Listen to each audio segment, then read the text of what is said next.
నాగర్ కర్నూల్లో కాంగ్రెస్ నుంచి మల్లు రవి పోటీ చేస్తున్నారు. బీజేపీ నుంచి పోతుగంటి భరత్, బీఆర్ఎస్ నుంచి ఆర్ఎస్ ప్రవీణ్ కుమార్ పోటీ చేస్తున్నారు. పోటీ వెరీ ఇంట్రెస్టింగ్. ఇక్కడ కూడా ఇది కూడా ఎస్సీ రిజర్వ్డ్ నియోజకవర్గం. కాంగ్రెస్ ఇక్కడ మాదిగకి టికెట్ ఇవ్వాలన్న పెద్ద చర్చ నడిచింది. ఇక్కడ కూడా ఒక మాల సామాజిక వర్గానికి చెందిన బట్టి బ్రదర్ మల్లు రవికి టికెట్ వచ్చింది. సంపత్ కుమార్ చివరి వరకు ప్రయత్నం చేశారు. ఆయన కూడా సరే టికెట్ రాకపోయినా మల్లు రవి గెలవాలని ఆయన ప్రచారం చేస్తూనే ఉన్నారు.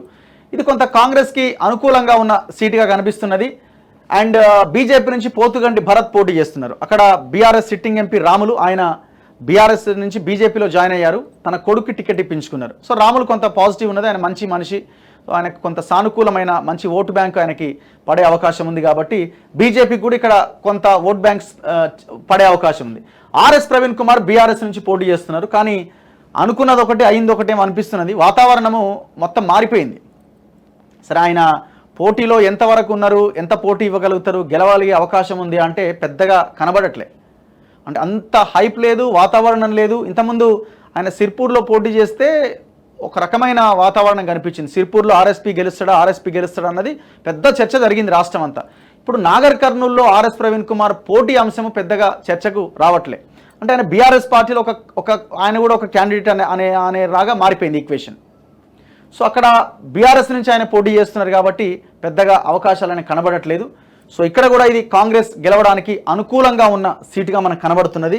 వీళ్ళిద్దరికి ఎన్ని ఓట్లు పడతాయి అన్నది కూడా ఇక్కడ చాలా కీలకమైన అంశం.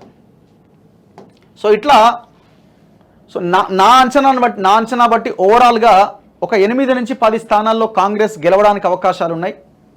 6 నుంచి 8 స్థానాల్లో బీజేపీ గెలవడానికి అవకాశాలు ఉన్నాయి. బీఆర్ఎస్ గుండు 0, ఎంఐఎం 1 స్థానంలో గెలవడానికి అవకాశాలు ఉన్నాయి. ఒకవేళ బీఆర్ఎస్ ఏమైనా ట్రయాంగిల్ ఫైట్లో ఎక్కడో ఒక దగ్గర బయటపడే అవకాశాలు ఉంటే చెప్పలేం. కానీ అంతకు మించి అయితే దాదాపు 80 to 90% అయితే వాళ్ళకి 0. కాంగ్రెస్ 8 to 10, 8 రావచ్చు, 9 రావచ్చు, 10 రావచ్చు. బీజేపీ 6 నుంచి 8 అనుకుంటున్నాను నేనైతే. 6 రావచ్చు, 7 రావచ్చు, 8 రావచ్చు. సో ఈ ఈక్వేషన్ అయితే వచ్చే అవకాశం కనబడతా ఉన్నది నేను అనుకోవడాన్ని బట్టి. సో ఖచ్చితంగా గెలిచే సీట్లు అయితే బీజేపీకి మల్కాజ్గిరి కనిపిస్తున్నది, అండ్ కరీంనగర్ కనిపిస్తున్నది, చేవెళ్ళ కనిపిస్తున్నది, ఆదిలాబాద్లో టఫే ఉన్నది, నిజామాబాద్ ఆల్మోస్ట్ కొంత కనబడతా ఉన్నది, అక్కడ కూడా కనిపిస్తూ ఉన్నది. దెన్ మిగతా నియోజకవర్గాల్లో వరంగల్ కొంత ఉండొచ్చు అని అంటున్నారు. టఫ్ ఫైట్ ఉన్నాయి. జహీరాబాద్ కనబడుతున్నది క్లియర్గా, అది కూడా ఛాన్సెస్ అంటున్నారు. మెదక్ కనిపిస్తూ ఉన్నది, అది కూడా ఛాన్సెస్ ఉన్నాయి అంటున్నారు. ఇవన్నీ ప్లేసెస్లో రిజల్ట్ ఎటు చెప్పరాకుండా ఉన్నది.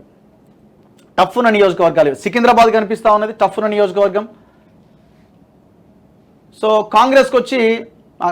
కాంగ్రెస్కి మీకు నల్గొండ పక్క, ఖమ్మం పక్క, మహబాద్ కానీ, నాగర్ కర్నూలు కానీ, లేకపోతే ఇక్కడ ఇంకో సీట్ ఏదో ఉండే కదా పెద్దపల్లి కానీ, ఇట్లాంటి నియోజకవర్గాలు కాంగ్రెస్కి అనుకూలంగా కనిపిస్తున్నాయి.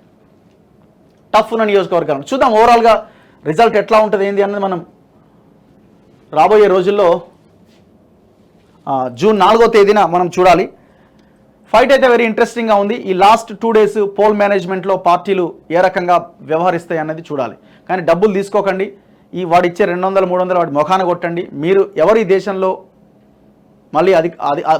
దేశంలో అధికారంలోకి రావాలి, మళ్ళీ మోదీ రావాలా, లేదు రాహుల్ గాంధీ కావాలా, కాంగ్రెస్ రావాలా, బీజేపీ రావాలా అన్నది ఆలోచించండి.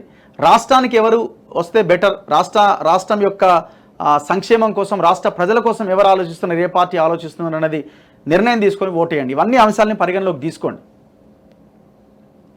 రేపు మళ్ళీ కలుద్దాం. గుడ్ మార్నింగ్ తెలంగాణలో చూస్తూనే ఉండండి మన తొలి.